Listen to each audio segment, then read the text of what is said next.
Hello, everyone. I'm Larry. I'm Heather, and I'm still here. And we're here because of our lifetime experience with breast cancer, with metastatic breast cancer specifically.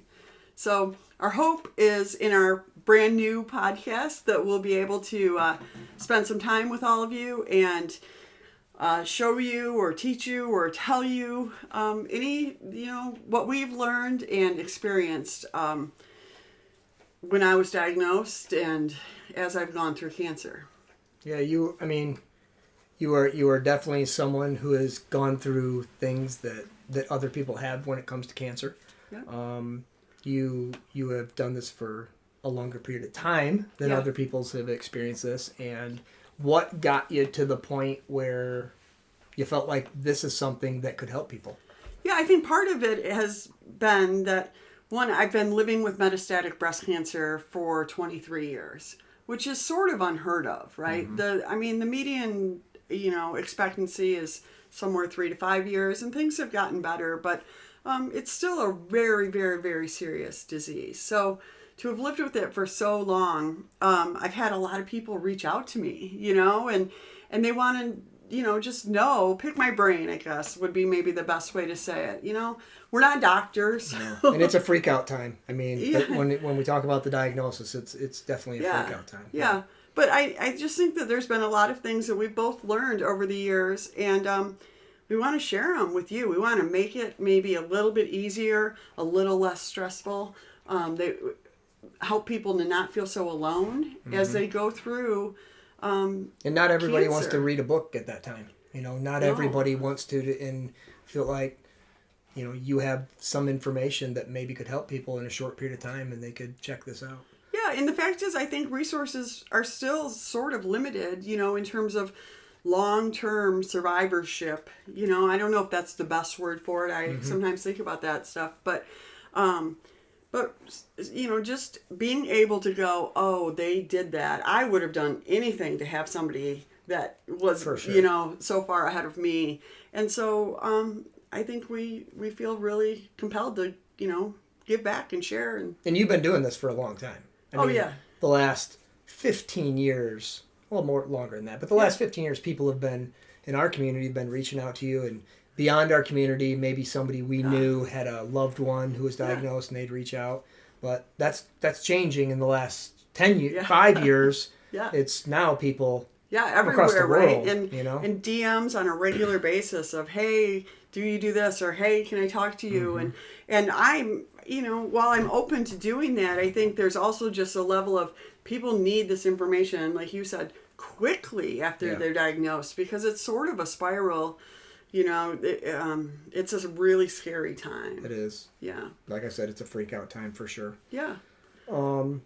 So that's a little bit about why we're doing this here, and we have over 100 episodes planned, because that's how many things that there is to think about, and no one wants to be going through that. We feel like we can maybe not do a checklist, but make a resource available for a specific topic that someone can come to and check it out.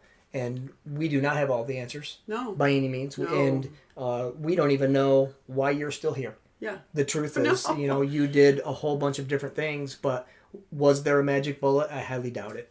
But you did try, I think, a lot of things. Yeah, I did. I did try a lot of things, and we'll talk a lot about that and how I kind of embraced the things I tried also. But I think my oncologist said it best years ago, like if we could bottle it, whatever it is, boy, wouldn't we all be better off? But we can't. It's not one thing, and cancer's not one thing either, right? It reacts differently.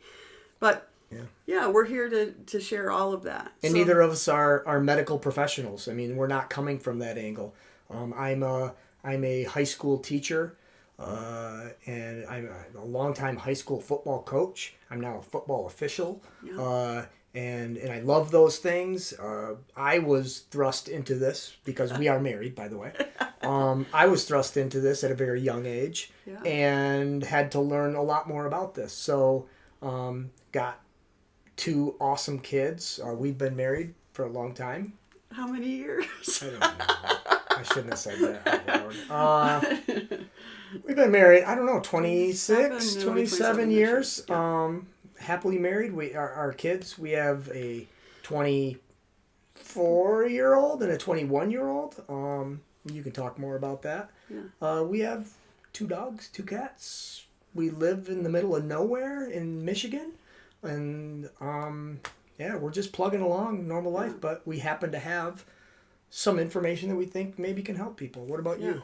Well, and we never. I just want to say we never thought any of this would come our way. No. When I was diagnosed, we knew nothing about cancer. But I actually went to school to be an occupational therapist. I've worked in the schools. I enjoy some aspects of that, but I think I really like to help people, better their lives or figure some things out too. So, our kids, we have a daughter, Sydney, who was 14 months old when we were diagnosed, and our son, Ty, we actually adopted after there's no after cancer, but we'll get to it. It's an interesting story. So cancer has changed, I think, almost every part of our life, and sometimes for the better and sometimes for the worse, but it definitely has changed our perspective on a lot of things. We try to be open to experiences. We try to help out whenever we can help out with different things, and we're here to talk about cancer from our standpoint. Because I said again, we're not medical professionals, and right, and we don't have the answer of why you're still here, but there's something there, so maybe that can help somebody. Yeah. So I think too. I just was going to say that I think the other thing that's really important to us is to talk about more than just like kind of the medical components of cancer, and also a lot of the topics that we feel like kind of get maybe brushed under the rug sometimes. So we'll be talking about sexuality, and we'll be talking about just a lot of different things, body image, and work-life balance, or all money. Of these things, money, financial cost of breast cancer. We're on the verge of looking at retirement, which is a way different thing than raising 2 small children and working jobs with cancer and all of that. We're gonna hit on all of them. Yeah. Why don't you had mentioned metastatic. What is that and why? Yeah. So, when you find out about cancer, they stage cancer. So it's like stage 1, stage 2, stage 3, and stage 4.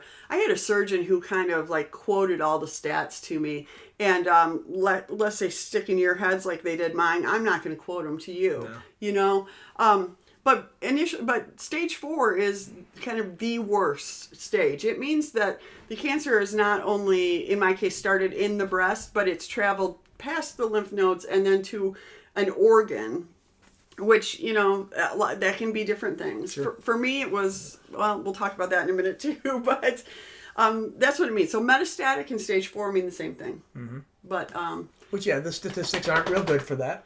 No, that's not the category you want to land in, But somehow you're still here, and there are many women that are. People are making it, but yeah. Yeah. So in the future, with our future podcasts, we're definitely going to be trying to reach out to resources that we don't have to also. Maybe from questions that we get from you guys, or from topics that come up from that. But also we want to hear success stories. We want to hear from other women that are out there that have somehow, and they are not going to know either, but somehow they're still here too. And you know what? Let's share the good news. Let's share the fact that they're doing something right, and maybe somebody else can get a grain of that. I guess with that too, I want to say that it is not. I do not feel like people who die of cancer didn't do something. Like, I feel like that's such a myth. You know what I mean? Like the fighting, cancer, the whole thought of like, oh, they lost their battle. Like, we can talk about all that stuff more, but I'm not here to say that people that die of cancer didn't do something. I don't feel that way at all. Nor did you necessarily do something, right? Right, absolutely. There's a whole bunch of things. Now, we're going to get into some of the things you did do, and it was a choice that you did that. And it was different. Some of the things you did was was life-changing things, life-altering, the way you were living. You changed those in a very specific 180, Yeah. on some things, and it could have made a difference. We don't know. Absolutely. But you had to try something, right? Well, I did, because that's what felt good to me. Well, right? let's go back to 24 years ago or whatever Yeah. that is, and that crappy news that we got. Why don't you tell us a little bit about Yeah, that? so what had happened was it was December of 1998. So crazy to think about that. And I actually was just going to kind of a follow-up appointment Oh, that's right. with my OBGYN doctor. So we went to an appointment. We actually had a pretty good relationship with this doctor, kind of a little bit more than just like our doctor, a little bit of a friend's situation. But I remember going to that appointment. It was an evening appointment. Sydney was with us. She was 14 months old at the time. And as soon as the appointment started, my doctor was really focused on my left breast and the fact that my nipple was retracted. Which we had never heard was anything unusual. Hadn't heard that, and also like I felt like people had seen it all the way along, because it had been retracted throughout the pregnancy. It retracted more, and after when I gave birth, all that stuff. So it just didn't seem unusual. Like somebody to me. would have said something. Yeah. Mm-hmm. But anyway, that definitely triggered something, and I could see a change in my doctor right then. And I was Things you notice after the fact. Yeah. I was actually complaining about this pain in my sternum. And occupational therapist, I worked in the schools. I would carry bags of stuff in and out. And honestly, a lot of times it'd feel better if I just took Tylenol too. It wasn't like it was a big deal, right? But I just said, yeah, this is happening too. Just as a side note, I had just resigned from my job. I was in the process of switching from one school district to the other. So great timing on that, but that's how life works, right? So anyway, my doctor says, oh, we need to do some more testing. Which at the time, we're like, okay. Yeah, whatever, right? And I don't even know if she really said cancer. That I think she said maybe it could be cancer, but it could also be a cyst, I believe is a lot of what that's what it was. Right, Yeah, and we're like, okay, that'd be great. Like, whatever. So we start the testing, and every test went poorly. Like, it was quite a run. It wasn't a cyst. They tried to do, get fluid out of it. No fluid, right? I don't remember all of them. I remember a couple things very specifically. I remember the biopsy, and they did a needle core biopsy, which is kind of like, I don't know, like a jagged needle where they I'm kind sure of... some of the people watching know exactly what you're talking about. Yeah. So anyway, they did that biopsy, and I remember in that situation that I had a newer person kind of digging around in there. That was my first experience with student. Yeah, say something if you don't want, somebody new to be working on you.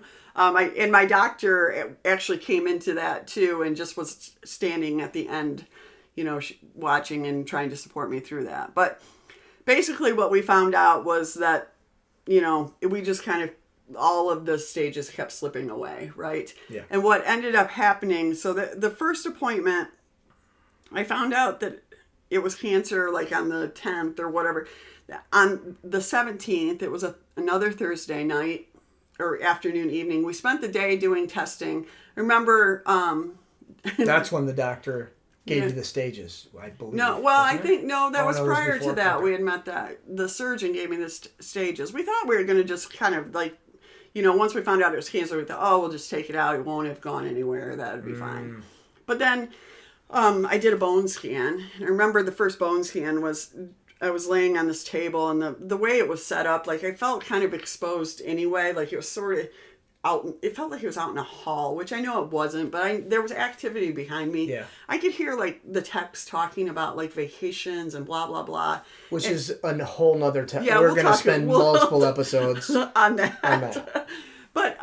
But also I could sort of see the screen, and it had, it has your skeleton kind of in this, it's like this movie, kind of spacey sort of thing, but then there's bright spots, right?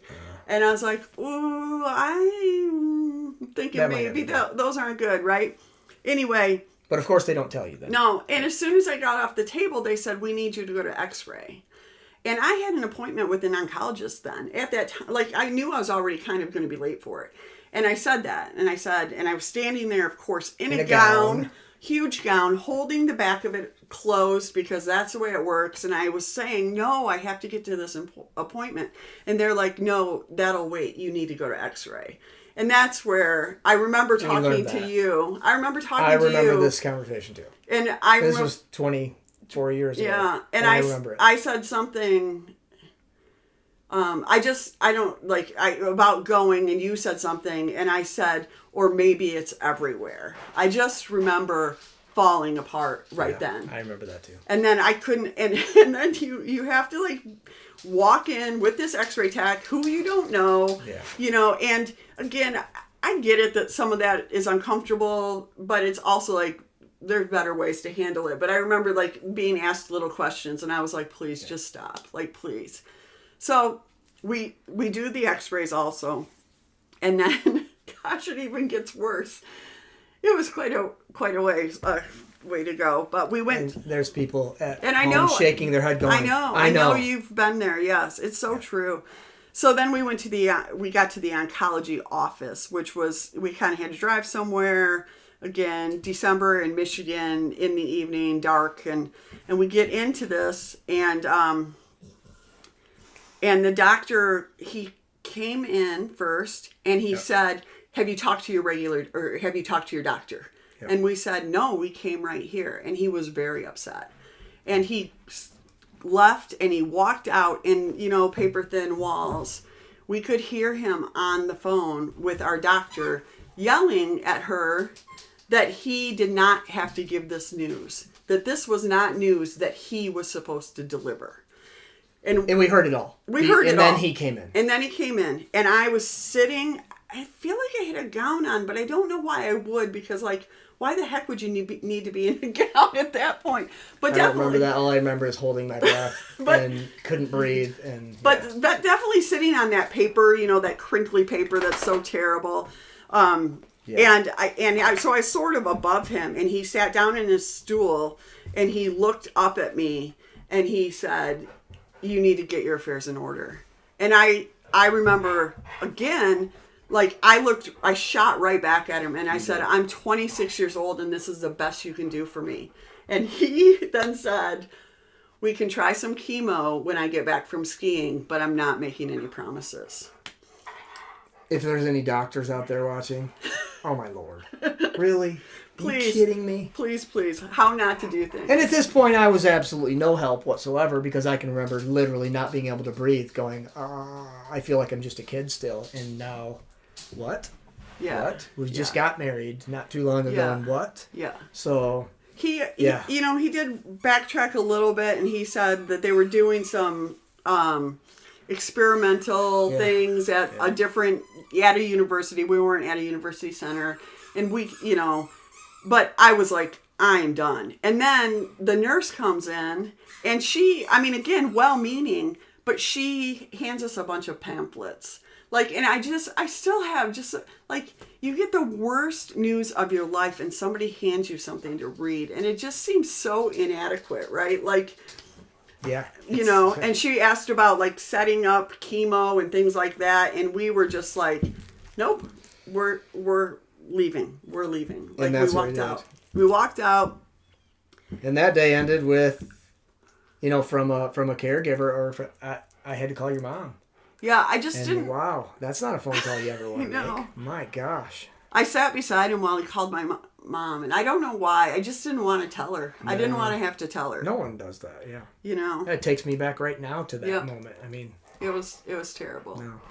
No. And in the midst of this, we have a 14-month-old who's like, which is good and bad, right? And life goes on, and we're going to talk about that. Yeah. Coming up here. Yeah. So let's just finish with what happened the next day. And then we'll wrap things up and tell you about what we're going to do next. So after you called my mom, she made a phone call to my older brother who was actually doing a residency or serving some, I don't know, he's a doctor in Grand Rapids, I think. He was in Texas. He was. Yeah. So anyway, she called him, and he then kind of dropped everything, and he called where he'd gone to medical school, which I U of M, right? University of Michigan. We're good. We're go blue, right? But he made a bunch of phone calls, and he kept getting this name of one doctor, and was able to track her down, and she ended up like on a Saturday. No, it was a Friday. It was a Friday. I remember. So on that Friday, we decided that you would go to school because it was getting close. It was maybe the day before Christmas break, right? Yeah. He's a teacher. We're realizing he's going to be taking time off. Mm-hmm. New teacher doesn't have a ton of sick days, all that kind of stuff. So he goes to work, and I'm sitting at home alone. Sid was there, but again, it's the most surreal thing. And so I decided, I called one of my closest. She was a friend and colleague at the time, and she lived about an hour away, and she's like, come down and just. Before that, I believe you were watching TV, and everything on TV somehow that day had something to do with cancer or dying. I mean, all the pharmaceutical ads, and right? Just everything is, again, we'll talk about that next time too. But everything is like too much or too little. There's just no happy medium anymore. But so I decided to take Sydney and go visit my friends. And when I got there, this oncologist actually called me. And again, 1998, right? Like, this is, I think it probably was on a cell phone, but it was, this was back in the day. But everything changed then, even right then. She called and she started talking to me. And all of the questions were like, how old are you? What do you do? Are you married? Tell me about your daughter. Like all of these different things. And then she said to me, cancer doesn't scare me. I see how it works. And it just was so reassuring. It just felt so good.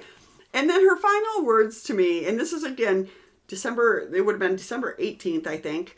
So right before Christmas, she said, drink some green tea, eat some fruits and vegetables, and we'll start killing cancer on Monday. And man. A little bit different. A little bit different than maybe we can do something when I get back from my ski trip. Yeah. I hope you watch this, sir. I don't know your name, but I hope you watch this. So, yeah. Good. Yeah, so that's where we started from. And again, at 26 and 28, we were not prepared. We were babies. I mean, our daughter is 24 now, and I just look at that and go, oh my gosh. So life-changing. And you people, you know too. You know exactly what we're talking about. Yep. And we're going to, maybe somebody watches this right after they were diagnosed, and that's what so the next episode is going to be kind of, what do you do? Yeah. After that initial shock, what are some things that we did? I shouldn't say, what do? You do what you do. Yeah. But we're going to tell you about what she did, what we did, how we think we look back now after a lot of years, and we go, that was a good thing. That was a good thing. Yeah. We're going to talk about those things. Yeah. And maybe somebody takes one bit of that and says, wow, thank you for that. And that's why we're doing this. And also just to confirm, I think a lot of the things that you're probably already thinking, or even just like the chaos that people don't necessarily understand. Like,